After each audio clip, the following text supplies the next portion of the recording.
Gli hanno chiesto dove fosse la cassaforte e li hanno poi minacciati con un bastone. Sono stati strattonati entrambi, ecco, e minacciati logicamente. Sono provati, non potrebbe essere altrimenti, marito e moglie sessantenni, custodi di Villa Fanna, uno dei simboli di Villorba, che poco prima delle 6 di sera si sono trovati faccia a faccia con un vero e proprio comando. A raccontarlo è Sara Fanna, nipote di Antonio, il proprietario 99enne dell'immobile, che al momento dell'irruzione era in casa ma non si sarebbe accorto di nulla. I delinquenti, almeno 4, avrebbero prima scavalcato il cancello all'altezza della chiesetta interna, visibile da via Campagnola, poi forzato una porta, entrando così nell'ala usata prevalentemente d'estate. Qui, allertati dai rumori e dal sistema di allarme, sono accorsi i 2 custodi. Colluttazione no, però insomma è stato preso per il bavero della camicia, come per dire come non sai dov'è la cassaforte, ecco, quindi quello sicuramente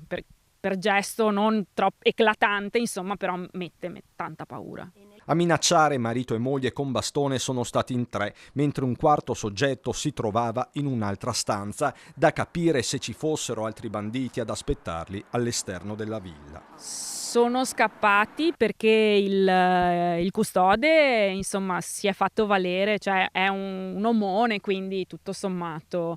E poi comunque era scattato l'allarme, quindi era questione di tempo che arrivassero le forze dell'ordine. I delinquenti che hanno agito travisati avrebbero un'età compresa tra i 20 e i 30 anni. L'unica frase con cui hanno reclamato la cassaforte è stata pronunciata in italiano. Il bottino tra gioielli e alcuni orologi è da quantificare. Questi personaggi quando arrivano vedono la casa di un certo tipo e pensano che ci sia chissà che cosa, in realtà non viene tenuto niente, proprio per questo motivo. Intanto su tutto il territorio è caccia alla banda, fiducioso il sindaco. Posso dire che per questo furto e altri che sono successi in Comune Villorba, i carabinieri sono già sulle tracce grazie anche alla videosorveglianza intensa che c'è nel Comune di Villorba, quindi facciamo gruppo insieme e cerchiamo di segnalare qualsiasi movimento sospetto. A ridosso della villa ottocentesca resta la paura, ma anche una sensazione nitida. Poteva andare molto peggio.